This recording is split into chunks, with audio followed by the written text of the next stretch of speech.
فضلو، اب تم بتاؤ، کیا تمہیں یہ سودا منظور ہے؟ فضل بخش، جو وڈیروں کا ملازم تھا اور جس کے سر پر ان کے نہ جانے کتنے قرضے چڑھے ہوئے تھے، وہ جرگے کے سامنے زمین پر بیٹھا سوچنے لگا کہ اسے کیا کرنا ہے۔ جرگے نے اس کے سامنے دو فیصلے رکھے تھے، ایک یہ کہ وہ اپنی بیٹی کو وڈیروں کے حوالے کر دے، اور دوسرا کہ وہ وڈیروں سے لیا ہوا سارا قرض چکا دے۔ وہ چاہتے ہوئے بھی سارا قرض نہ چکا سکتا تھا، کیونکہ اس کے پاس تو پھوٹی کوڑی بھی نہ تھی، مگر وہ اپنی بیوی کو بھی ان کے حوالے نہیں کرنا چاہتا تھا، کیونکہ وہ لوگ بڑے ہی ظالم تھے جن سے سارا گاؤں ہی ڈرتا تھا۔ جرگے کا وقت برباد نہ کرو اور جلد ہی اپنے فیصلے سے آگاہ کرو، تمہاری وجہ سے سبھی لوگ اپنا کام چھوڑ کر بیٹھے ہیں۔ بشیر خان، جو نیاز خان کا دوست تھا اور اس جرگے کا فیصلہ کرنے کے لیے آیا ہوا تھا، وہ بار بار ہی فضلو پر دباؤ ڈال رہا تھا کہ وہ جلد فیصلہ کرے۔ فضلو کے سر پر نیاز خان کے بڑے قرضے چڑھ چکے تھے۔ اس سے پہلے اپنی بیوی کے علاج کے لیے ان سے پیسہ لیا تھا، اور پھر اپنے بیٹے کی شادی کے لیے بھی کچھ قرضہ لیا تھا، مگر پھر وہ چکا نہ سکا۔ بشیر خان کے دوبارہ کہنے پر فضلو نے عظمیٰ کو وڈیروں کے حوالے کرنے کی حامی بھر دی۔ بشیر خان نے پہلے ہی ساری بات اسے سمجھا دی تھی کہ اس کی بیٹی ساری زندگی وڈیروں کی غلام بن کر رہے گی، اور اسے فضل سے ملنے بھی نہ دیا جائے گا، اور نہ ہی اسے حویلی سے باہر نکلنے کی اجازت ہوگی۔ ایک صورت میں عظمیٰ کے لیے قید تیار کی جا رہی تھی۔ فضلو بیچارہ حامی تو بھر چکا تھا، مگر وہ اپنی بیٹی کو وڈیروں کی حویلی بھیج دے گا، مگر اب اس کا دل خون کے آنسو رونے لگا تھا۔ وہ اپنی بیٹی کو لوگوں کے حوالے نہیں کرنا چاہتا تھا۔ جیسے ہی فضلو نے عظمیٰ کو وڈیروں کے حوالے کرنے کی حامی بڑھی، تو سبھی لوگ ایک ایک کر کے وہاں سے اٹھنے لگے، کیونکہ اب فیصلہ ہو چکا تھا، اور بشیر خان کے کہنے پر حویلی کے خاص ملازم فضلو کے گھر بھی جا چکے تھے، تاکہ ابھی اور اسی وقت عظمیٰ کو وہاں سے لے آئے۔ وہ بیچاری تو یہ بھی نہ جانتی تھی کہ اس کے باپ نے اس کا سودا کر دیا ہے، کیونکہ وہ تو مجبور تھی، اور وہ نہ چاہتے ہوئے بھی اتنا بڑا فیصلہ کر چکا تھا۔ کچھ دیر کے اندر ہی وہ دو لوگ جو عظمیٰ کو لینے کے لیے گئے تھے، اسے گھسیٹتے ہوئے وڈیروں کے ڈیرے پر لے آئے تھے۔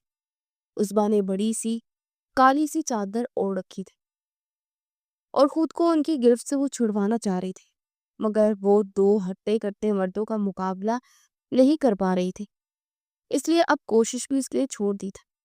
اس نے نظر اٹھا کر دیکھا تو وہاں پر بشیر خان کے ساتھ ساتھ نیاز خان اور ان کا بڑا بیٹا بھی بیٹھا ہوا تھا، جو کہ خباثت سے مسکرا کر اس کی طرف دیکھ رہا تھا۔ یہ دیکھنے کے بعد عظمیٰ نے پھر سے اپنی نگاہ چکا دی۔ اس کا دل کر رہا تھا کہ سامنے بیٹھے ان لوگوں کا وہ گلا دبا دے جنہوں نے اس کی عزت کی پرواہ کیے بغیر اسے یہاں لا کر کھڑا کیا تھا۔ نیاز خان نے آنکھ کے اشارے سے مبشر خان کو عظمیٰ کو وہاں سے لے جانے کا کہا تھا، تو وہ اٹھ کھڑا ہوا اور اس کو ہاتھ سے پکڑ کر گاڑی کی طرف لے جانے لگا۔ اس بار بھی عظمیٰ نے کوئی مزاحمت نہیں کی تھی کہ وہ ساری حقیقت سمجھ چکی تھی۔ تھوڑی دیر پہلے اس کا باپ بھی یہی کہہ کر آیا تھا کہ وہ آج وڈیروں کے ڈیرے پر جا رہا ہے۔ فضلو نے بیٹی کو یہ بھی بتایا تھا کہ وہ لوگ اس پر دباؤ ڈال رہے ہیں کہ وہ اسے وڈیروں کے حوالے کرتا، مگر اس نے عظمیٰ کو تسلی دی تھی کہ وہ کسی صورت بھی اسے وڈیروں کے حوالے نہیں کرے گا، کہیں نہ کہیں ان کا قرض چکا دے گا۔ مگر اب ساری حقیقت کھل کر سامنے آ چکی تھی۔ وہ جان چکی تھی کہ اس کا باپ قرض ادا نہیں کر سکا تھا، اسی لیے اسے خود سے جدا کر دیا۔ وہ اب گاڑی میں بیٹھی چہرہ چھپائے آنسو بہا رہی تھی۔ مبشر خان شیشے سے بار بار اسے دیکھ رہا تھا۔ تھوڑی دیر کے اندر ہی وہ حویلی پہنچ گئے۔ اس نے عظمیٰ کو اتر جانے کو کہا تو وہ گاڑی سے اتر کھڑی ہوئی۔ اس کی سمجھ میں ہی نہیں آ رہا تھا کہ وہ آخر کیا کرے۔ پھر ایک ملازمہ آئی اور اسے اندر کی جانب لے کر چلی گئی۔ وہ زندگی میں پہلی بار حویلی آئی تھی، حالانکہ اس کا باپ یہاں پر ملازمت کرتا تھا، مگر وہ کبھی بھی حویلی نہیں آئی تھی۔ آج پہلی مرتبہ حویلی دیکھ رہی تھا۔ کتنی بڑی حویلی، اس نے کبھی خواب میں بھی نہیں دیکھی تھی۔ جیسے ہی وہ حویلی میں داخل ہوئی اس نے ایک خوبرو نوجوان کو دیکھا جو صوفے پر بیٹھا اخبار پڑھ رہا تھا۔ ایک نظر دیکھنے کے بعد عثمان نے اپنی نگاہیں نیچی کر لی۔ وہ یہ نہ جانتی تھی کہ یہ بھی نیاز خان کا بیٹا ہے، کیونکہ اویس خان 2 دن پہلے ہی دبئی سے اپنی مکمل پڑھائی کرنے کے بعد ہی واپس گھر آیا تھا۔ گاؤں میں سے کوئی بھی نہیں جانتا تھا کیونکہ وہ زیادہ تر باہر ہی رہتا تھا، مگر اب وہ اپنی پڑھائی مکمل کر کے ہمیشہ کے لیے پاکستان واپس آ چکا تھا۔ ملازمہ عظمیٰ کو لے کر اب حویلی کی مالکن کی طرف جا رہی تھی۔ نفیسہ بیگم واقعی میں ایک نفیس خاتون تھی۔ انہیں یہ جاگیردارانہ نظام بالکل بھی پسند نہیں تھا، مگر اپنے شوہر کے سامنے وہ کچھ نہیں بول سکتی تھی۔ ملازمہ نفیسہ بیگم کو عظمیٰ کے بارے میں بتا رہی تھی۔ عظمیٰ کے بارے میں سن کر نفیسہ بیگم کو بھی اس پر ترس کھانے لگی تھی۔ وہ انہیں بالکل بھی پسند نہ آیا تھا، کیونکہ پہلے بھی 2 ملازمہ ان کے گھر میں اسی وجہ سے موجود تھی کہ باپ نے حویلی والوں کا قرض ادا نہیں کیا تھا، اور اس وجہ سے وہ اپنی بیٹیوں کو وہاں پر چھوڑ گئے تھے۔ اب عظمیٰ بھی وہاں پر آ چکی تھی۔ نفیسہ بیگم نے اس سے کوئی بات نہیں کی۔ وہ تو دل میں اس وقت کو کوسنے لگی جب ان کی یہاں شادی ہوئی تھی۔ وہ شہر کی پڑھی لکھی لڑکی تھی، مگر وہ یہ نہیں جانتی تھی کہ اس کا اصل خاندان تو گاؤں میں موجود ہے۔ نیاز خان نفیسہ بیگم کے چچا زاد تھے، مگر نفیسہ کے بیگم کے والد بہت پہلے ہی گاؤں چھوڑ کر چلے گئے تھے۔ جب ان کے بچے جوان ہوئے تو وہ گاؤں واپس آ گئے اور بیٹی کی شادی اپنے بھتیجے سے کر دی۔ اچانک سے اویس خان نے نگاہ اٹھا کر دیکھی تو اس لڑکی کو دیکھتا ہی رہ گیا۔ حالانکہ وہ دنیا گھوم کر آیا تھا، مگر آج تک اس نے اتنی خوبصورت اور معصوم لڑکی نہ دیکھی تھی۔ وہ تو عظمیٰ کو بس دیکھتا ہی رہ گیا۔ کالی چادر کے حالے میں عظمیٰ کا چہرہ نکھرا ہوا لگ رہا تھا۔ اس کی آنکھیں رونے کی وجہ سے سوج چکی تھی، اور یہ بھی اویس خان نے دیکھ لیا تھا، مگر وہ اس معاملے کے بارے میں کچھ نہ جانتا تھا، کیونکہ 2 دن پہلے ہی تو وہ آیا تھا۔ اسے معلوم نہیں تھا کہ اس کے گھر میں کیسے کیسے ظلم ہو رہے ہیں۔ اس کی سوچ اپنے باپ اور بھائی سے مختلف تھی۔ وہ ملازمہ اب عظمیٰ کو لے کر وہاں سے جا چکی تھی، کیونکہ نفیسہ بیگم نے کہا تھا کہ اسے کام سمجھا دو۔ جیسے اویس خان نے دیکھا کہ وہ وہاں سے چلی گئی ہے اور وہ بھی ماں کے پاس آ گیا۔ امی، یہ لڑکی کون تھی اور یہاں کیا کر رہی ہے؟ وہ بڑے تجسس کے ساتھ ماں سے پوچھنے لگا، کیونکہ اس نے اس لڑکی کو پہلی مرتبہ حویلی میں دیکھا تھا۔ بیٹا، یہ حویلی میں کام کرنے والے فضل بخش کی بیٹی ہے۔ تم چھوڑو، یہاں کے معاملات تمہیں سمجھ میں نہیں آئے گے۔ یہ کہہ کر نفیسہ بیگم نے بات ہی ختم کر دی تھی، کیونکہ وہ اپنے بیٹے کو پریشان نہیں کرنا چاہتی تھی۔ وہ اپنے بیٹے کی طبیعت سے اچھی طرح واقف تھی کہ اسے یہ سب بالکل بھی پسند نہیں۔ اویس بالکل ہی اپنی ماں پر گیا تھا، مگر اویس کا بڑا بھائی مبشر خان وہ بھی بالکل اپنے باپ کی طرح ہو چکا تھا۔ امی، بتائیں نا، یہ کون تھی؟ اویس خان نے بھی ضد پکڑ لی۔ وہ جاننا چاہتا تھا کہ یہ حسن کی بیوی آخر ہے کون۔ وہ تو ایک نظر میں ہی اس کا دیوانہ ہو بیٹھا تھا۔ ارے بیٹا، میں نے بتایا تو ہے، یہ فضل بخش کی بیٹی ہے، تم تو اسے جانتے ہی۔ اس کی ساری زندگی حویلی میں کام کرتے گزری ہے۔ اس نے کچھ عرصہ پہلے تمہارے بابا سے ادھار لیا تھا جو وہ چکا نہیں سکا، اس لیے ادھار کے بدلے اپنی بیٹی کو حویلی بھیج دیا ہے۔ اس معاملے کو مختصر کر کے بتا رہی تھی، مگر دوسری طرف اویس کی سمجھ میں کچھ بھی نہیں آ رہا تھا، کیونکہ اس نے تو یہ پہلی مرتبہ ہی سنا تھا کہ کوئی ادھار کے بدلے اپنی بیٹی کو خود سے جدا کر دے۔ امی، میری سمجھ میں نہیں آ رہا ہے کچھ، آپ کیا کہہ رہی ہیں؟ صحیح سے بتائیں نا۔ وہ اس معاملے کی تہہ تک پہنچنا چاہتا تھا، اسی لیے بار بار اصرار کر رہا تھا، اور پھر نفیسہ بیگم نے اسے ساری داستان سنا دی۔ نفیسہ بیگم نے اسے پہلے آنے والی 2 لڑکیوں کے بارے میں بھی بتایا، جو جان نہ جانے کتنے برس سے حویلی میں کام کر رہی تھی، اور اب یہ تیسری بھی آ گئی تھی۔ یہ خبر سن کر تو اویس کا غصہ آسمان کی بلندیوں کو جا کر چھونے لگا تھا۔ اس نے ماں سے یہ بھی کہہ دیا تھا کہ آج جب بابا آئیں گے تو وہ ان سے ضرور بات کرے گا۔ اویس خان اپنے کمرے میں کھڑا اپنے دوست کو فون کر رہا تھا۔ فون کرنے کے دوران وہ چلتا چلتا کھڑکی کی طرف آیا اور پردہ ہٹانے لگا، مگر جیسی اس کی نظر باہر کی طرف گئی تو اس نے فون بند کر کے جیب میں رکھ دیا اور باہر کا نظارہ کرنے لگا۔ وہاں پر عظمیٰ دوسری ملازماؤں کے ساتھ کام کر رہی تھی۔ وہ بالکل بھی کوئی ملازمہ نہیں لگتی تھی۔ اس کی نکھری نکھری رنگت اسے دوسروں سے مختلف ظاہر کر رہی تھی۔ اویس خان کی اتنی دیر وہیں کھڑکی پر کھڑا اس کا دیدار کرتا رہا۔ اس کا دل اس کی طرف کھینچا چلا جا رہا تھا۔ اس کی سمجھ میں کچھ بھی نہیں آ رہا تھا کہ اس کے ساتھ آخر کیا ہو رہا ہے۔ آج تک وہ نہ جانے کتنی لڑکیوں سے مل چکا تھا جو اس سے اپنی محبت کا اظہار بھی کر چکی تھی، مگر آج تک اسے کبھی کسی میں بھی اتنی اٹریکشن محسوس نہیں ہوئی تھی جو اس انجان لڑکی میں ہوئی تھی۔ وہ تو پہلی نظر میں ہی اس کا دیوانہ ہو گیا تھا۔ آج اس نے اسے دوسری بار دیکھا تو اس سے نظر ہی نہیں ہٹا پایا تھا۔ عظمیٰ کو حویلی آئے ہوئے 2 دن بیت چکے تھے۔ اس دن کے بعد ان کی پھر دوبارہ کوئی ملاقات نہیں ہوئی تھی، کیونکہ اویس خان آج ہی اپنے دوستوں سے ملنے کے بعد حویلی واپس آیا تھا۔ جس دن عظمیٰ حویلی آئی تھی وہ اس دن ہی اپنے دوستوں سے ملاقات کے لیے چلا گیا تھا، کیونکہ اس کے دوست گاؤں میں نہیں بلکہ شہر میں موجود تھے اور اس کے آنے کی خبر سن کر اس سے ملنا چاہتے تھے۔ وہ پورے 4 سال بعد واپس آیا تھا، اس لیے وہ 2 دن شہر میں ہی رکا تھا۔ پہلی ملاقات کے بعد تو عظمیٰ کو بھلا بیٹھا تھا، مگر اب پھر سے وہ اس کے سامنے تھی۔ وہ یہ نہیں جانتا تھا کہ اب وہ اسے زندگی پر بھلا نہیں سکے گا۔ اسے کھڑکی کے سامنے پردہ ڈال دیا اور اپنے بیڈ پر آ کر بیٹھ گیا۔ اس کا دل بری طرح دھڑک رہا تھا۔ اسے وہ لڑکی بہت اچھی لگنے لگی تھی۔ عظمیٰ، میرے لیے چائے لے آ۔ نفیسہ بیگم ڈرائنگ روم میں بیٹھی عظمیٰ کو آوازیں دے رہی تھی۔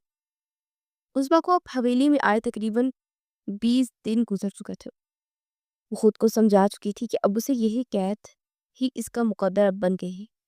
اسے حویلی کے ہر انسان سے نفرت تھی، حالانکہ نفیسہ بیگم اس سے بڑے پیار سے پیش آتی، مگر پھر بھی عظمیٰ کے دل میں حویلی کے لوگوں کے لیے نفرت کم نہ ہوئی تھی۔ نفیسہ بیگم کی آواز پر 2 منٹ کے اندر ہی اندر عظمیٰ چائے لے کر آ گئی تھی، کیونکہ اس لیے چائے پہلے ہی بنانا شروع کرتی تھی۔ وہ نفیسہ بیگم کی روٹین کو جان چکی تھی۔ وہ صبح سویرے ہی چائے پیتی تھی، مگر جب وہ نفیسہ بیگم کے لیے چائے لے کر آئی تو اس نے دیکھا کہ اویس خان بھی وہیں بیٹھا ہوا ہے۔ وہ بھی اب اسے جان چکی تھی۔ اسے دوسری ملازمہ سے پتہ چلا تھا کہ یہ بھی نیاز خان کا ہی بیٹا ہے۔ امی، میرے لیے بھی چائے منگوا لے، اس نے آرام سے لہجے میں کہا اور پھر سے اپنے موبائل پر جھک گیا۔ بیٹے کی بات پر نفیسہ بیگم نے عظمیٰ کو چائے لانے کا اشارہ کر دیا تھا۔ وہ کچن میں آ گئی اور اویس کو بھی بالکل حویلی کے دوسرے لوگوں کی طرح ہی وہ سمجھتی تھی، کیونکہ وہ یہ نہیں جانتی تھی کہ وہ اپنے باپ اور اپنے بھائی سے بہت مختلف ہے۔ عظمیٰ کچن میں کھڑی چائے بنا رہی تھی۔ اچانک کسی کی آہٹ پر اس نے پیچھے مڑ کر دیکھا تو اویس خان کو دیکھ کر وہ گھبرا چکی تھی۔ وہ بالکل ہی اس کے پیچھے کھڑا تھا۔ اویس خان کو بھی یہ امید نہیں تھی کہ وہ ایک دم اسے پیچھے دیکھے گی۔ اس کی دیکھتے ہی وہ پیچھے ہٹنے لگا۔ چھوٹے خان، کیا آپ کو کچھ چاہیے؟ وہ ڈرتے ڈرتے بول رہی تھی، کیونکہ آج سے 2 دن پہلے کا واقعہ اسے ابھی تک نہیں بھولا تھا۔ اویس اس کی بات تو سن چکا تھا، مگر سمجھ نہیں پایا تھا، کیونکہ وہ تو اس کی آواز کے ذہن میں کھوسا گیا تھا۔ عظمیٰ بولی تو اس کی آواز اس کے کانوں میں رس گھولنے لگی تھی۔ وہ جو پہلے اس کی شکل و صورت سے متاثر تھا، اب تو اس کی آواز کا بھی دیوانہ ہو گیا تھا۔ عظمیٰ جواب کے انتظار میں اسی کی طرف رک کے کھڑی تھی۔ اس نے سبز کلر کا دوپٹہ اوڑھ رکھا تھا۔ وہ واقعی میں کوئی عام لڑکی نہیں تھی، بلکہ ایک حسین و جمیل دوشیزہ تھی۔ اویس اسے دیکھنے کے لیے یہاں آ تو گیا تھا، مگر اب اس کی سمجھ میں نہیں آ رہا تھا کچھ کہ وہ کیا کہے۔ چائے بنانے میں تم کتنی دیر لگا دی ہے تم نے؟ میں تو بس یہی کہنا آیا تھا کہ جلدی سے چائے لے آؤ، مجھے کہیں جانا ہے، وہ عام سے لہجے میں کہتا ہوا وہاں سے نکل گیا تھا۔ اور وہ وہاں سے جا چکا تھا، مگر عظمیٰ ابھی تک وہی بیٹھی یہی سوچ رہی تھی کہ اسے آئے ہوئے کچن میں 2 ہی منٹ ہوئے تھے، اتنی جلدی چائے تو نہیں بنتی۔ وہ بہت جلدی جلدی ہاتھ چلانے لگی تھی کیونکہ وہ ڈر رہی تھی کہ وہ بھی اپنے بڑے بھائی کی طرح اسے پریشان نہ کرے۔ چائے بنانے کے دوران عظمیٰ کے دماغ میں آج سے 2 دن پہلے کا واقعہ گھومنے لگا۔ لڑکی، جلدی سے میرے لیے جوس لے کر آؤ، اور ہاں، زیادہ وقت نہ لگانا۔ مبشر خان زندگی میں پہلی مرتبہ کچن میں کھڑا کسی ملازمہ سے بات کر رہا تھا۔ عظمیٰ کو اس کی نگاہوں میں کچھ ٹھیک معلوم نہیں ہو رہی تھی۔ وہ ڈرتے ڈرتے پیچھے ہٹنے لگی۔ اس کی گھبراہٹ مبشر خان بھی دیکھ چکا تھا اور اسی سے لطف اندوز ہو رہا تھا۔ وہ بھی ایک ایک قدم اس کی طرف بڑھانے لگا تھا۔ یہ دیکھا تو وہ اور بھی زیادہ گھبرا گئی۔ وہ ایک ایک قدم پیچھے لیتی جا رہی تھی اور مبشر خان بھی اسی کی طرف بڑھتا جا رہا تھا۔ اس کے چہرے پر شیطانی مسکراہٹ چھائی ہوئی تھی۔ عظمیٰ کو اس کے تیور پڑھنے میں ذرا بھی دیر نہ لگی۔ وہ اس پر غلط نگاہ رکھے ہوئے تھا۔ عظمیٰ ایک ایک قدم چلتے چلتے بالکل دیوار کے ساتھ لگ گئی۔ وہ بھی بالکل اس کے پاس کھڑا خباثت سے مسکرا رہا تھا۔ عظمیٰ بیچاری تو ان کی غلام تھی۔ وہ تو کچھ بول ہی نہ پائی۔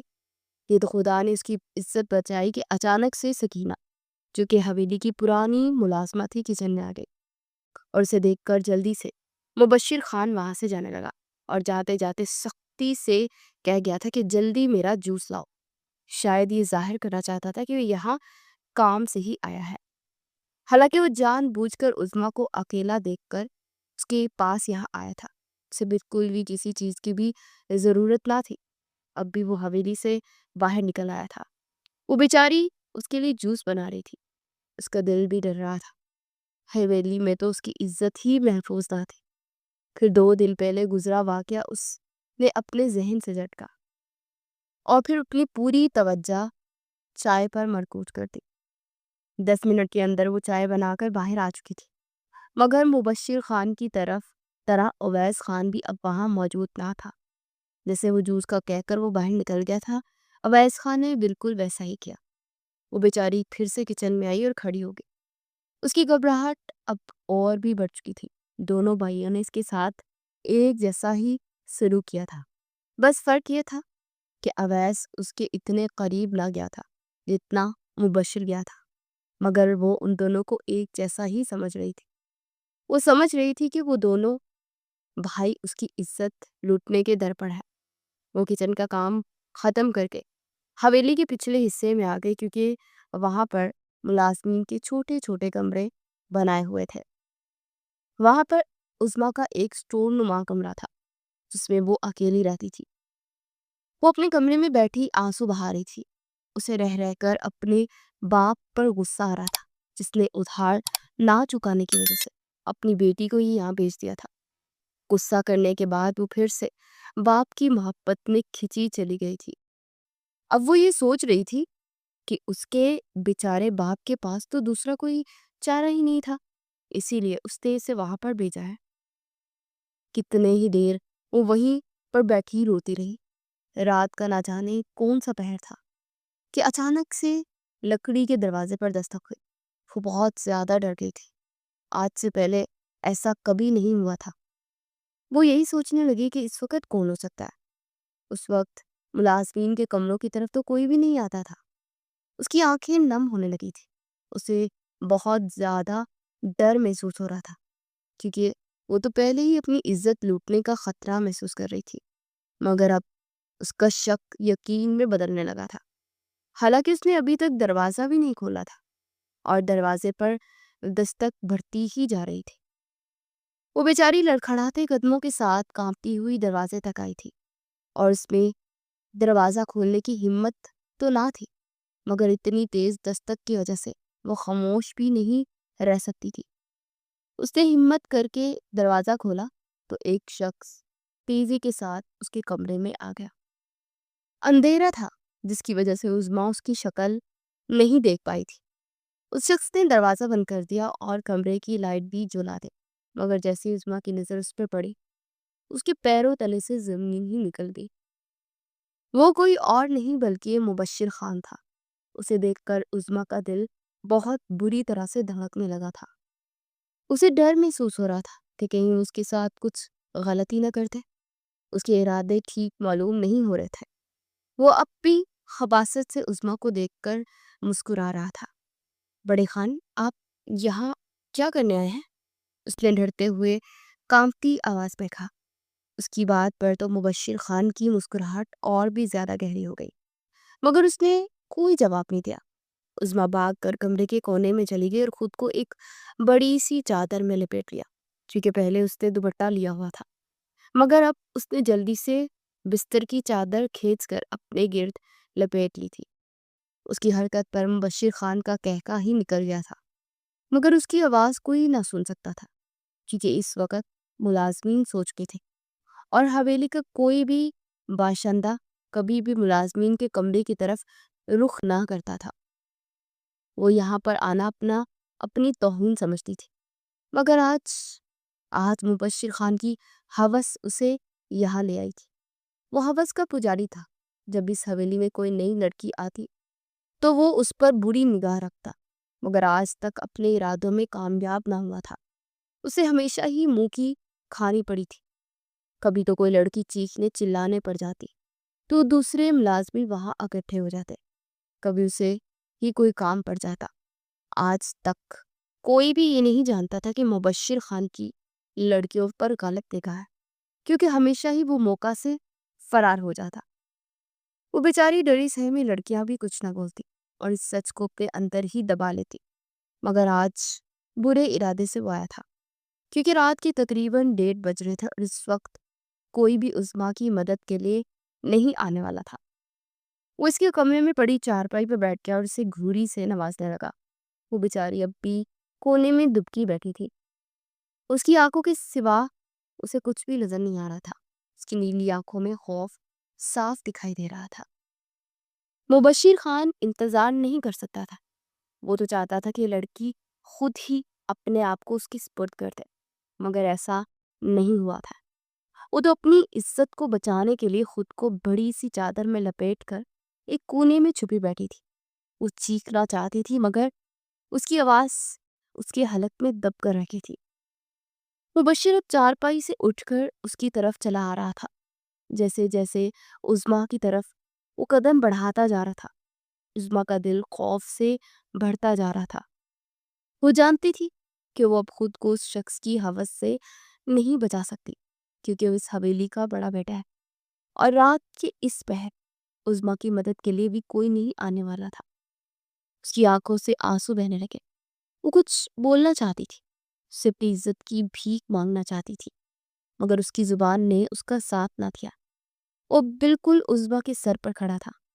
جیسے اس نے ہاتھ بڑھا کر اس کی چادر کھینچی تو اچانک سے عظمیٰ کی چیخ نکل گئی۔ اس کی چیخ اتنی بلند تھی کہ حویلی کے در و دیوار ہی ہل گئے تھے۔ پہلے وہ خاموش آنسو بہا رہی تھی، مگر اب وہ ہچکیوں کے ساتھ رونے لگی تھی، کیونکہ وہ ایک غیر مرد کے سامنے کھڑی تھی اور وہ بھی دوپٹے کے بغیر۔ مبشر نے اس کے گرد سے وہ چادر اور دوپٹہ دونوں کھینچ لیے، مگر اس کے چیخنے پر اسے بہت غصہ آیا اور اس کے منہ پر ہاتھ رکھ کے وہ کھڑا تھا۔ اس کی آنکھوں میں خون اترا ہوا تھا، جیسے ابھی اس کی جان لے لے گا، حالانکہ بیچاری کی تو کوئی غلطی بھی نہیں تھی۔ اچانک سے دروازے پر دستک ہونے لگی اور وہ جو کوئی بھی تھا اس کی چیخ سن کر آیا تھا۔ دروازے پر دستک اب تیز ہوتی جا رہی تھی، مگر مبشر خان نے ابھی تک دروازہ نہیں کھولا تھا۔ وہ سمجھ رہا تھا کہ شاید کوئی ملازم ہوگا، خود ہی دروازہ بجا کر چلا جائے گا، مگر وہ یہ نہیں جانتا تھا کہ باہر تو حویلی کا وارث کھڑا ہے، مگر اب وہ اپنے ارادے میں بھی کامیاب نہیں ہو سکتا تھا، کیونکہ ابھی تک دروازے پر دستک ہو رہی تھی۔ دروازے پر دستک سن کر عظمیٰ کو کچھ تسلی ہو گئی تھی۔ وہ سمجھ چکی تھی کہ وہ جو کوئی بھی ہے اس کی عزت بچانے کے لیے آیا ہے۔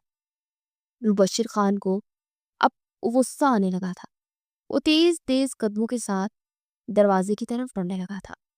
اس نے سوچ رکھا تھا کہ آگے جو کوئی بھی ہوگا اس کا گلا دبا دے گا، کیونکہ وہ تو سمجھ رہا تھا کہ کوئی ملازم نہیں ہوگا، مگر جیسے اس نے دروازہ کھولا تو سامنے اپنے چھوٹے بھائی کو دیکھ کر وہ شرم سے پانی پانی ہو گیا۔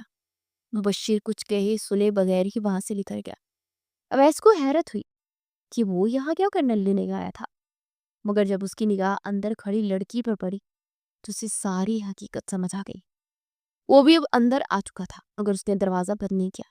عظمیٰ بیچاری تو پھر سے ڈر گئی تھی کہ وہ دونوں کو ایک جیسا ہی تو سمجھ رہی تھی۔ وہ اپنی سینے پر بازو پھیلائے کھڑی تھی، اس میں اتنی ہمت بھی نہیں تھی کہ پاس پڑا دوپٹہ اٹھا کر اوڑھ لے۔ اویس اب کمرے میں پہنچ چکا تھا۔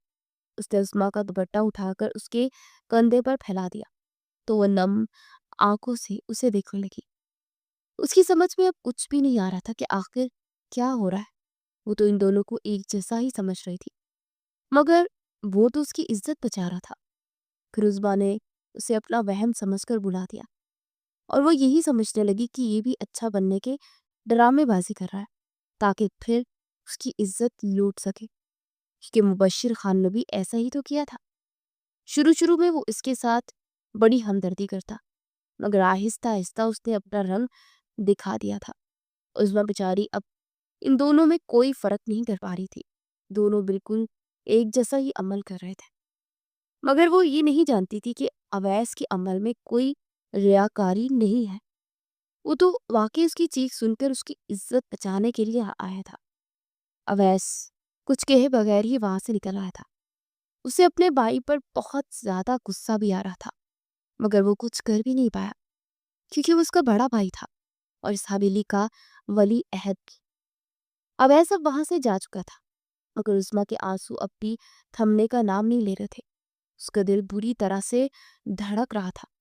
وہ جان گئی تھی کہ اب اس کی عزت اس حویلی میں محفوظ نہیں ہے مگر وہ چاہتے ہوئے بھی یہاں سے نکل نہیں سکتی تھی کیونکہ اس کے حویلی سے باہر نکلنے پر پابندی تھی۔ صبح سویرے کا وقت تھا۔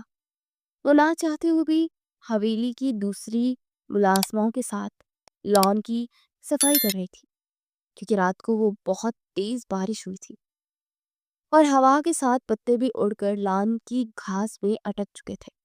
ساری ملازمین لان میں زمین پر بیٹھی اپنے ہاتھوں سے گھاس میں چھپے ایک ایک پتے نکال رہی تھی۔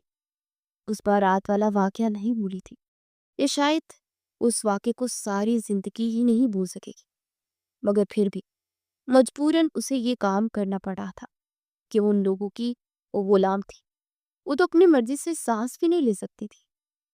حویلی کے دونوں نوجوانوں نے اس کی زندگی اجیرن کر دی تھی اور وہ سمجھ رہی تھی کہ وہ دونوں ہی اس کی عزت لوٹنے کے پلانز بنا رہے ہیں مگر وہ یہ نہیں جانتی تھی کہ اویس خان بالکل اپنے بھائی سے مختلف ہے۔ وہ تو اس سے محبت کرنے لگا تھا۔ اویس خان کمرے کی کھڑکی کھولے لان کا نظارہ کر رہا تھا بلکہ وہ تو صرف عظمیٰ کو ہی دیکھ رہا تھا۔ اس کا دل عظمیٰ کو دیکھنے کے بعد عجیب سا ہو رہا تھا۔ اس کے دل چاہتا تھا کہ وہ اسے دیکھتا ہی رہے۔ اب بھی وہ کتنی دیر وہیں پر کھڑا اسے دیکھتا رہا مگر ساری ملازمین کام ختم کر کے وہاں سے چلی گئی تو عظمیٰ بھی ان کے ساتھ ساتھ چلی گئی۔ اسی لیے وہ کھڑکی سے ہٹ گیا اور وہ اپنے کمرے میں پڑے دیوان پر آنکھیں موندے لیٹا ہوا تھا۔ آنکھیں بند ہونے کے باوجود بھی بار بار عظمیٰ کا چہرہ اس کی نظروں میں آ رہا تھا۔ وہ تو لڑکی بالکل اس کی حواسوں پر چھانے لگی تھی اور اس نے کچھ سوچ کر اپنی جیب سے موبائل نکالا اور حکم جاری کر دیا کہ آج کی آج ہی عظمیٰ اسے اپنے فارم ہاؤس میں چاہیے جو شہر میں واقع تھا۔ اور نہ جانے دوسری طرف کون تھا جو اور اویس خان ایسا قدم کیوں اٹھا رہا تھا جس کے سوا کوئی نہیں جانتا تھا۔ شام کو اویس خان کے موبائل پر ایک میسج آیا تو یہ دیکھ کر اس کے چہرے پر مسکراہٹ پھیل گئی کہ وہ جس کا بھی میسج تھا اس میں اویس کے لیے خوشی کی نوید تھی کہ وہ اپنے کمرے سے گاڑی کی چابی لے کر تیز تیز قدموں کے ساتھ سیڑھیاں پھیلانگتا ہوا آ رہا تھا۔ امی، مجھے ابھی کسی ضروری کام سے شہر جانا ہے، میں کچھ دن کے بعد واپس آؤں گا، وہ یہ کہتے ہوئے گھر سے نکل آیا۔ اس سے پہلے کہ نفیسہ بیگم اس سے پوچھ پاتی وہ کیوں جا رہا ہے، وہ حویلی سے باہر نکل گیا۔ گاڑی فراٹے بڑھتی ہوئی سڑک پر دوڑے جا رہی تھی۔ 1.5 گھنٹے کا فاصلہ اس نے 50 منٹ میں طے کیا تھا کیونکہ اسے جلد سے جلد شہر پہنچنا تھا۔ وہ اب اپنے فارم ہاؤس میں موجود تھا۔ مگر ابھی تک وہ عظما کے پاس نہیں گیا تھا۔ علی نے اسے بتایا تھا کہ وہ کچھ دیر پہلے اسے حویلی سے لے کر آیا ہے۔ عظما نے خود کو اس کی گرفت سے چھڑانے کی پوری کوشش کی تھی، مگر علی نے اس کے منہ پر بے ہوشی کی دوا لگا دی تھی اور رومال رکھ دیا تھا، تو بیچاری بے ہوش ہو گئی تھی۔ وہ اس وقت اپنے کمرے میں ہی موجود تھی، مگر دوپہر کا وقت تھا، اسی لیے سبھی اپنے اپنے کمروں میں موجود تھے۔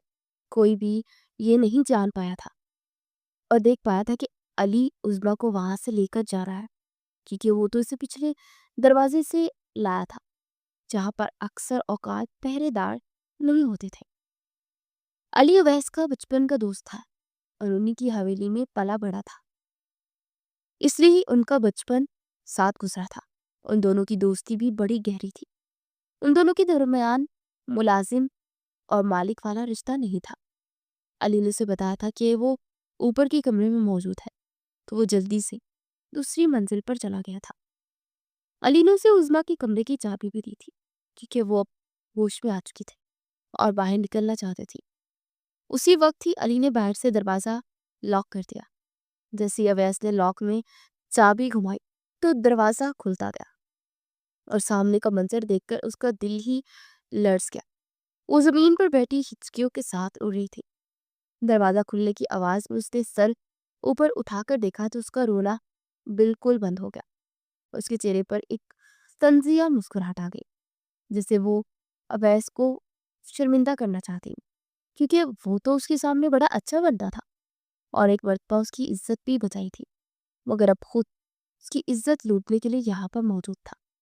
میں جانتی تھی آپ بھی اپنے بھائی کی طرح ہیں، مگر میں یہ نہیں جانتی تھی کہ آپ تو ان سے بھی 2 ہاتھ آگے نکلیں گے، وہ گیلی آواز کے ساتھ کہہ رہی تھی۔ اس کے آنسو اب بھی نکل رہے تھے، مگر وہ بے آواز رو رہی تھی۔ اس کے منہ سے ایسی باتیں سن کر اویس کو شرمندگی نے گھیر لیا تھا، کیونکہ وہ تو اس کی عزت بچانے کے لیے یہاں سے لایا تھا۔ اس نے سوچا تھا کہ اس کے پاس صرف ایک ہی راستہ ہے کہ وہ عظما سے نکاح کر لے، اس طرح ہی اس کی عزت محفوظ ہوگی۔ اور ویسے وہ اس سے محبت کرنے لگا تھا۔ وہ جانتا تھا کہ جب وہ اس سے نکاح کر لے گا تو اس کا بھائی کچھ بھی نہیں کر پائے گا، اس طرح عظما کی عزت بھی محفوظ ہو جائے گی اور اسے اس کی محبت بھی مل جائے گی۔ مگر اب تو سارا معاملہ ہی الٹا ہو گیا تھا۔ وہ تو اسے ہی قصوروار سمجھ رہی تھی۔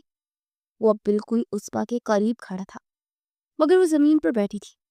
وہ اس کے پاس زمین پر بیٹھنا چاہتا تھا، مگر اس کی وجہ سے نہ بیٹھ پا رہا تھا کہ وہ اگر اس کے قریب بیٹھا تو عظما بہت زیادہ ڈر جاتی اور اس کا شک بھی یقین میں بدل جاتا، مگر وہ یہ نہیں جانتا تھا کہ اس کی نیت پر شک نہیں بلکہ یقین کر چکی ہے کہ وہ بھی اپنے بھائی کی طرح ہے۔ عظما، تم غلط سمجھ رہے ہو، میں تو تمہاری عزت بچانے کے لیے تمہیں یہاں لایا۔ وہ کھڑے کھڑے صرف وہی بڑے پیار سے اسے سمجھانے لگا تھا، مگر اس کی بات سن کر تو عظما کا دماغ ہی پھٹنے لگا تھا، کیونکہ ایک مرتبہ مبشر خان نے بھی اسے کوئی بات کرنے کے لیے بہانے اپنے کمرے میں لے گیا تھا اور پھر اس سے وہ نازیبا باتیں کرنے لگا تھا۔ اس وقت وہ اپنی عزت بچا کر وہاں سے بھاگ آئی تھی، مگر آج وہ یہاں سے بھاگ نہیں سکتی تھی۔ میں تم دونوں کی حقیقت جان چکی ہوں، تم دونوں بالکل ایک جیسے ہو۔ اس کی آواز ابھی بھی روندی ہوئی تھی اور رونے کی وجہ سے اس کی آنکھیں سوج چکی تھی۔ اسے سامنے کھڑے چھوٹے خان سے پر بہت زیادہ غصہ آ رہا تھا، جو اس کی عزت کی لوٹنے کے لیے اتنا آگے بڑھایا تھا کہ اسے اغوا کر کے نہ جانے کہاں لے آیا تھا، کیونکہ وہ بیچاری تو یہ بھی نہیں جانتی تھی کہ وہ شہر میں ہے۔ کمرے سے اسے کچھ نہ کچھ اندازہ ہو رہا تھا کہ گاؤں میں موجود نہیں ہے، مگر وہ ابھی تک کسی نتیجے پر نہیں پہنچی تھی۔ اس کی بات سن کر تو اویس اس کے ساتھ زمین پر بیٹھ گیا، مگر اس نے اپنی اور عظما کے درمیان فاصلہ بنا رکھا تھا، اسی لیے وہ آرام سے بیٹھی تھی۔ مگر وہ اس کے قریب جاتا تو شاید وہ چیخنا چلانا شروع کر دیتی۔ عظما، ایسی بات نہیں ہے، میں بالکل بھی بھائی جیسا نہیں ہوں۔ میں تمہیں اپنا نام دینا چاہتا ہوں، میں چاہتا ہوں کہ تم مجھ سے نکاح کر لو۔ اس طرح تمہاری عزت بھی محفوظ ہو جائے گی۔ وہ اب بھی بڑے پیار سے اس سے نکاح کی بات کر رہا تھا، مگر محبت والی بات وہ گول کر گیا تھا۔ اس کے منہ پر ایسی بات سن کر تم عظمیٰ اور بھی زیادہ ڈر گئی۔ وہ جان چکی تھی کہ آج وہ کسی صورت بھی نہیں بچ سکے گی۔ یہ شخص اسے نکاح کے نام پر بے آبرو کرنے آیا تھا۔ یہ بات سنتے ہی اس نے چادر کو مزید اپنے گرد زور سے لپیٹ لیا، مگر منہ سے کچھ نہیں کہا۔ اویس اس کی خاموشی کو رضامندی سمجھ کر وہاں سے نکل آیا۔ وہ بہت زیادہ خوش تھا۔ وہ سمجھ رہا تھا کہ وہ رضامند ہے، اگر وہ یہ نہیں جانتا تھا کہ وہ تو اس کے ساتھ بات کرنا بھی اپنی توہین سمجھتی ہے۔ سمجھ رہی تھی کہ وہ نکاح کے نام پر اس کی عزت لوٹنا چاہتا ہے، مگر وہ بیچارہ تو اس پر اپنا دل ہار بیٹھا تھا۔ وہ عظمیٰ کے کمرے سے باہر نکل آیا اور آتے ساتھ ہی علی سے نکاح کے انتظامات کا اس نے کہہ دیا تھا۔ علی بھی بڑا حیران ہوا تھا کہ وہ کیسے اتنی جلدی نکاح کر سکتا ہے، مگر اس نے کوئی سوال نہیں کیا تھا، کیونکہ وہ جانتا تھا کہ اس کا وہ ملازم ہے۔ بے شک ان کے درمیان گہری دوستی تھی، مگر آج تک علی نے اس کے سامنے زبان نہیں چلائی تھی۔ وہ اپنے دوست کے حکم پر باہر نکل آیا تھا، کیونکہ اسے نکاح خواہ کا انتظام بھی کرنا تھا۔ 2-3 گھنٹے کے اندر نکاح کے سارے انتظامات ہو چکے تھے۔ فارم ہاؤس میں اویس خان کے دوست اور نکاح خواہ بھی آ چکا تھا۔ اویس کے دوست اسے چھیڑ رہے تھے، کیونکہ ہمیشہ وہ یہی کہتا تھا کہ اسے کوئی پسند نہیں، مگر آج وہ اپنے دوستوں کے سامنے محبت کا اقرار کر چکا تھا۔ اچانک سے کمرے کا دروازہ کھلا اور وہ لوگ اندر آتے دکھائی دیے۔ عظمیٰ جو چہرہ ہاتھوں میں چھپائے رو رہی تھی، جلدی سے ہاتھ ہٹا کر دیکھا تو سامنے سارے لوگوں کو کھڑے دیکھ کر گھبرا گئی، اور اس کی سمجھ میں کچھ بھی نہیں آ رہا تھا کہ آخر کیا ہو رہا ہے۔ وہ تو سمجھ رہی تھی کہ وہ بس اس سے نکاح کا لارا لگا رہا ہے، مگر وہ تو واقعی میں نکاح خواہ اور گواہ کو وہاں لے کر آ گیا تھا۔ مولوی صاحب اب عظمیٰ سے اس کی رضامندی معلوم کر رہے تھے، مگر اس کے منہ سے کوئی آواز نہیں نکل پا رہی تھی۔ اس کا دماغ اس ٹائم پھٹ رہا تھا۔ اس کی سمجھ میں کچھ بھی نہیں آ رہا تھا کہ وہ اقرار کرے یا انکار۔ ویسے بھی وہ انکار کی جرت نہیں رکھتی تھی، کیونکہ وہ اس کی قید میں تھی۔ حالانکہ اویس خان نے سوچ رکھا تھا کہ اگر وہ انکار کرے گی تو اس پر زبردستی نہیں کرے گا، کیونکہ وہ زبردستی کے رشتے بنانے کا قائل نہیں تھا۔ مگر عظمیٰ بیچاری تو یہ سمجھ رہی تھی کہ یہ نکاح اس پر زبردستی تھوپا جا رہا ہے۔ نکاح خواہ کی دوسری بار پوچھنے پر عظمیٰ نے دھیمے سے سر ہلا دیا تھا۔ یہ دیکھ کر تو اویس خان حیران ہو گیا تھا۔ وہ تو سمجھ رہا تھا کہ وہ انکار کرے گی، مگر وہ تو اقرار کر چکی تھی۔ نکاح مکمل ہونے کے بعد وہ سب اس کے کمرے سے نکل گئے۔ ان کے ساتھ اویس خان بھی کمرے سے باہر نکل آیا تھا۔ وہ اب کمرے میں بیٹھی تھی۔ اس نے اپنی عزت بچانے کے لیے یہ سب کیا تھا۔ اس نے یہی سوچا تھا کہ یہ شخص ایسے تو اسے نہیں چھوڑے گا، اس سے اچھا ہے کہ وہ حلال رشتہ ہی بنا لے۔ وہ یہ سمجھ رہی تھی کہ وہ اپنی ہوس پوری ہونے کے بعد اسے چھوڑ دے گا، مگر وہ یہ نہیں جانتی تھی کہ وہ تو ساری زندگی اس کے ساتھ رہنے کا فیصلہ کر چکا ہے۔ اویس کے دوست اب وہاں سے جا چکے تھے اور اب فارم ہاؤس میں وہ 3 لوگ ہی موجود تھے۔ عظمیٰ تو ابھی تک اسی کمرے میں بیٹھی تھی۔ علی اور اویس فارم ہاؤس کے دوسرے کمرے میں بیٹھے یہی سوچ رہے تھے کہ اب کیا کرنا ہے۔ اویس چاہ رہا تھا کہ وہ عظمیٰ کو لے کر حویلی پہنچ جائے اور آج ہی سب کو ساری حقیقت بتا دے، مگر علی اسے مشورہ دے رہا تھا کہ کچھ دن وہ یہی رک جائے، کیونکہ پھر ابھی بات نہیں تھی۔ اگر وہ حویلی گیا تو معاملہ بگڑ بھی سکتا، اور اویس اس کی بات سمجھ چکا تھا۔ اس لیے اس نے سوچا تھا کہ 1 ہفتہ تو وہ شہر میں ہی رہے گا اور عظمیٰ کے دل میں جگہ بنانے کی کوشش بھی کرے گا۔ یہی سوچ کر وہ اس کمرے سے باہر نکل آیا تھا اور عظمیٰ کے کمرے کی طرف جانے لگا، اور اس کا دل بری طرح سے دھڑک رہا تھا۔ وہ بہت جلدی اپنی محبت کو حاصل کر چکا تھا، مگر ابھی تک اس نے اپنی محبوبہ کو اپنی محبت کا یقین دلانا تھا۔ جیسے ہی اس نے کمرے کا رخ کیا، دیکھا کہ وہ اب بھی اس کرسی پر بیٹھی ہے جہاں 3 گھنٹے پہلے اس نے نکاح کا اقرار کیا تھا۔ اس کی آنکھوں سے آنسو بہ رہے تھے۔ شاید وہ اپنی بے بسی پر آنسو بہا رہی تھی۔ اور اس بار اویس خان نے کمرے کا دروازہ لاک کر دیا، کیونکہ اب وہ اس کی شرعی بیوی تھی۔ اس بار نے بھی اسے ایسا کرتے دیکھ لیا تھا، اور اس کے دل میں جو شک تھا وہ اب یقین میں بدل چکا تھا۔ وہ جان چکی تھی کہ اس نے صرف اور صرف اپنی ہوس پوری کرنے کے لیے اس سے نکاح کیا ہے۔ وہ کرسی پر سمٹ کر بیٹھ گئی تھی، اور دھیمے دھیمے قدم لیتا وہ اس کے پاس پہنچ گیا تھا، اور وہ اس کے پاس پڑی کرسی پر نہیں بیٹھا تھا، بلکہ اس کے قدموں میں زمین پر بیٹھ گیا تھا، اور اس کا ہاتھ اپنے ہاتھوں میں لے کر اپنی محبت کا اظہار کرنے لگا تھا۔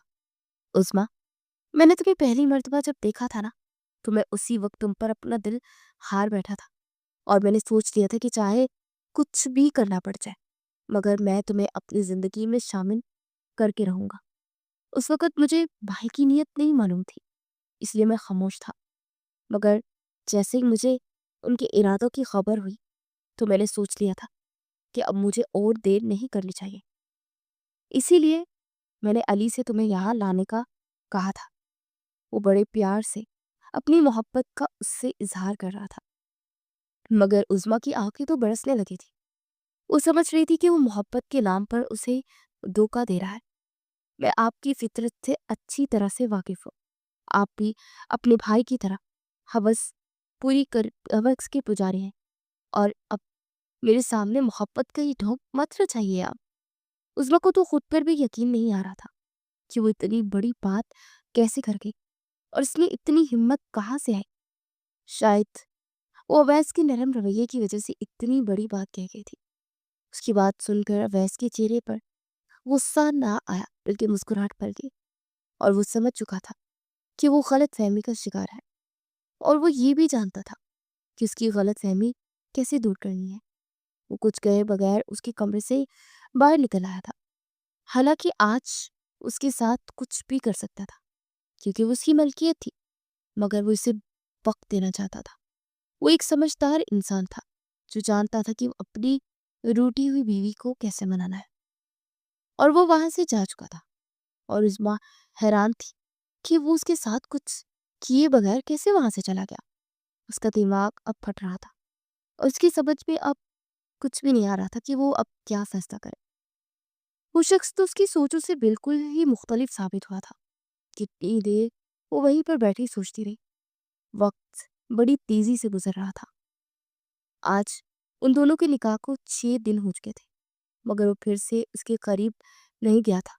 وہ اب بھی فارم ہاؤس پہ بیٹھا رہ رہا تھا، مگر دوسرے کمرے میں۔ اس دن کے بعد اس نے پھر سے عظمیٰ کے کمرے کا رخ نہیں کیا تھا۔ وہ بھی حیران تھا کہ آخر یہ کیسا شخص ہے۔ وہ اب اویس کے بارے میں مختلف سوچنے لگی تھی۔ عظمیٰ بھی یہ جانتی تھی کہ فارم ہاؤس میں موجود ہے، اور اسی بات کی اسے حیرت تھی کہ اس کے قریب کیوں نہیں آتا۔ عظمیٰ کو فارم ہاؤس گھومنے کی مکمل آزادی تھی۔ اس کا کمرہ بھی اب لاک نہیں تھا، مگر پھر بھی وہ اپنے کمرے سے باہر نہیں نکلتی تھی۔ اب بھی وہ کمرے کی کھڑکی کھولے باہر کا نظارہ دکھ رہی تھی۔ فارم ہاؤس بہت زیادہ بڑا تھا، اور فارم ہاؤس کی بلڈنگ بالکل درمیان میں تھی۔ چاروں طرف ہری ہری گھاس اگی تھی۔ اچانک سے اس کی نظر دور بیٹھے اویس پہ پڑی، جو اب اس کا شوہر تھا۔ وہ اپنے موبائل پر کسی سے ہنس کر باتیں کر رہا تھا۔ پہلی بار عظمیٰ نے اسے اتنی غور سے دیکھا تھا، اور وہ دیکھتی ہی رہ گئی تھی۔ وہ بھی اس میں دلچسپی لینے لگی تھی، اور ویسے بھی وہ اس کی توقعات سے بالکل مختلف تھا۔ وہ تو اسے مبشر خان جیسا سمجھ رہی تھی، مگر وہ تو خود کو بالکل ہی مختلف ثابت کر چکا تھا۔ نکاح میں ہونے کے باوجود بھی اس کی قریب نہیں آیا تھا۔ کتنی ہی دیر عظمیٰ وہیں پر کھڑی اسے بس دیکھتی رہی۔ وہ اب کسی نتیجے پر پہنچنا چاہتی تھی۔ پہلے 3 دنوں سے وہ یہی سوچ رہی تھی کہ آخر اسے کیا فیصلہ لینا چاہیے، کیونکہ اویس نے علی کے ہاتھ عظمیٰ کے لیے ایک پیغام بھجوایا تھا کہ اگر وہ چاہے تو رشتے کو نبھائے، ورنہ وہ خود ہی اسے چھوڑ دے گا۔ اور مسکرا کر اپنے شوہر کو وہ دکھ رہی تھی، جو کہ اس سے محبت کا دعویٰ بھی کر چکا تھا، اور اپنے عمل سے بھی محبت ظاہر بھی کر چکا تھا اور اپنے کمرے سے وہ باہر نکل آئی تھی اور تیز تیز سیڑھیاں پھلانگتے وہ لان میں آ گئی تھی۔ اس کی سمجھ میں اب یہ نہیں آ رہا تھا کہ وہ کیوں اس کے پاس جا رہی ہے، مگر پھر بھی بس چلتی جا رہی تھی۔ وہ اب اویس کے بالکل قریب پہنچ چکی تھی۔ اویس نے جب اسے اپنی طرف آتے دیکھا تو موبائل بند کر کے جیب میں رکھ دیا اور مسکرا کر اس کی طرف دیکھنے لگا۔ مسز اویس خان، کیا آپ نے فیصلہ کر لیا؟ اور میں اللہ سے یہ دعا کرتا ہوں کہ آپ کا فیصلہ میرے حق میں اچھا ثابت ہو۔ وہ مسکراتا ہوا اس کی جانب آنے لگا تھا اور اس کی بات پر اس کی مسکراہٹ سے تو عثمہ بھی مسکرانے لگی تھی۔ اسے سمجھ میں نہیں آیا تھا کہ آخر اس کے ساتھ ہی کیا ہو رہا ہے۔ وہ کیوں اس انجان شخص کی طرف کھینچی چلی جا رہی ہے، مگر وہ شخص اب انجان نہیں بلکہ اس کا شوہر تھا۔ عثمہ نے کوئی جواب نہیں دیا اور ایک مسکراہٹ اس کی طرف اچھال دی۔ شاید یہ اویس کی محبت کا ہی اثر تھا کہ وہ بھی اسے چاہنے لگی تھی۔ وہ پچھلے ایک ہفتے سے اس کی نگاہ میں تھی اور ایک سیکنڈ کے لیے بھی اس کی یاد سے غافل نہیں ہوئی تھی۔ وہ ہر وقت اسے ہی سوچتی رہتی مگر آج تک کسی نتیجے پر نہیں پہنچی تھی۔ لیکن اب وہ فیصلہ کر چکی تھی کہ وہ خود کو اپنے شوہر کے سپرد کر دے گی، کیونکہ وہ واقعی ایک اچھا انسان تھا۔ اس کی مسکراہٹ دیکھ کر تو اویس کو بھی خوشی کی انتہا نہ رہی تھی۔ اس نے عظمیٰ کے ہاتھوں کو اپنے ہاتھوں میں لے لیا اور محبت باش نظروں سے اسے دیکھنے لگا۔ کچھ دیر تو وہ وہیں پر کھڑے رہے مگر پھر اویس نے فیصلہ لیا کہ وہ آج ہی حویلی جائے گا اور سب کو اپنے رشتے کی اطلاع دے گا۔ وہ اب گاڑی میں بیٹھ کر حویلی کے سفر پر روانہ تھے۔ عظمیٰ کو بہت زیادہ ڈر لگ رہا تھا کہ حویلی کے لوگ اس کے ساتھ پتہ نہیں کیسا سلوک کریں گے۔ اس کی گھبراہٹ اویس بھی دیکھ چکا تھا۔ وہ اویس کے ساتھ فرنٹ سیٹ پر ہی بیٹھی ہوئی تھی۔ اس کی گھبراہٹ کو دیکھ کر اویس نے ایک ہاتھ اس کے ہاتھ پر رکھ دیا اور جیسے اسے وہ تسلی دینا چاہتا تھا۔ وہ دوسرے ہاتھ سے اب بھی سٹرنگ پر گھما رہا تھا اور واقعی میں اویس کی تسلی اس کے کام آ گئی تھی اور وہ پرسکون ہو کر بیٹھ گئی تھی۔ وہ جانتی تھی کہ یہ شخص اسے کسی کے سامنے رسوا نہیں ہونے دے گا۔ ایک لمبی مسافت کے بعد وہ حویلی میں موجود تھے اور حویلی میں تو کہرام مچ چکا تھا۔ سب لوگ اب تک یہی سمجھ چکے تھے کہ وہ ٹھیک باقی ہیں، مگر کوئی یہ نہیں جانتا تھا کہ حویلی کا وارث ہی اسے یہاں سے لے کر کیا تھا۔ مگر جب سب کو یہ معلوم ہوا تو اویس نے اس کے ساتھ نکاح کر لیا تو نیاز خان تو جیسے آپے سے باہر ہو گئے تھے۔ انہوں نے کہہ دیا تھا کہ فوراً سے نوکرانی کو طلاق دو، مگر اویس بھی اپنی ضد کا پکا تھا۔ اس نے بھی کہہ دیا تھا کہ یہ میری بیوی ہے اور میں کسی صورت بھی اسے طلاق نہیں دوں گا۔ نیاز خان اپنے بیٹی کی فطرت سے اچھی طرح سے واقف تھے۔ وہ جانتے تھے کہ وہ اپنی ضد کا پکا ہے۔ وہ بھی اس نے اپنی بات منا لی تھی اور گھر والوں کی کوئی بات نہیں سنی تھی۔ عظمیٰ اب حویلی کی مالکن بن چکی تھی۔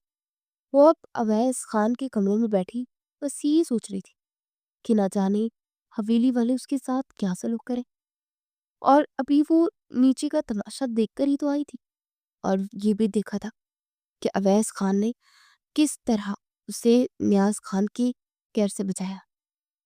دروازہ کھلا اور اویس خان اندر آتا دکھائی دیا۔ وہ جلدی سے اٹھ کھڑی ہوئی اور نم آنکھوں کے ساتھ اپنے شوہر کو دیکھنے لگی۔ اویس خان نے اس کے دونوں کندھوں کو مضبوطی سے تھام لیا تھا۔ عظمیٰ، تم بالکل بھی فکر مت کرو، میں سب کو دیکھ لوں گا۔ اس کی آنکھوں میں جھانک کر محبت سے چور لہجے میں کہہ رہا تھا۔ اس کی بات سن کر تو عظمیٰ کے دل و دماغ میں اطمینان اور سکون کی لہر دوڑ گئی تھی۔ وہ جانتی تھی کہ یہ شخص اسے کسی صورت بھی تنہا نہیں چھوڑے گا۔ وہ اپنی قسمت پر شک کرنے لگی تھی۔ اس نے کبھی بھی یہ نہیں سوچا تھا کہ وہ حویلی کی بہو بنے گی۔ وقت بڑی تیزی سے گزر رہا تھا۔ حویلی کے لوگوں نے بھی اسے قبول کر لیا تھا، حالانکہ نیاز خان کو بالکل بھی ان دونوں کا رشتہ منظور نہیں تھا، مگر وہ بھی بیٹے کی ضد کے آگے اب خاموش ہو گیا تھا۔ اور نفیسہ بیگم تو پہلے ہی ایک اچھی خاتون تھی۔ انہوں نے عظمیٰ کو بہو کا درجہ دے دیا اور اب ان کی شادی کو تقریباً 3 ماہ ہو چکے تھے، اور ویس کی محبت دن بدن بڑھتی جا رہی تھی۔ اسما خود کو دنیا کی خوش قسمت ترین لڑکی سمجھ رہی تھی، اور ساتھ ہی ساتھ اپنے شریک حیات سے وہ ٹوٹ کر محبت کرنے لگی تھی۔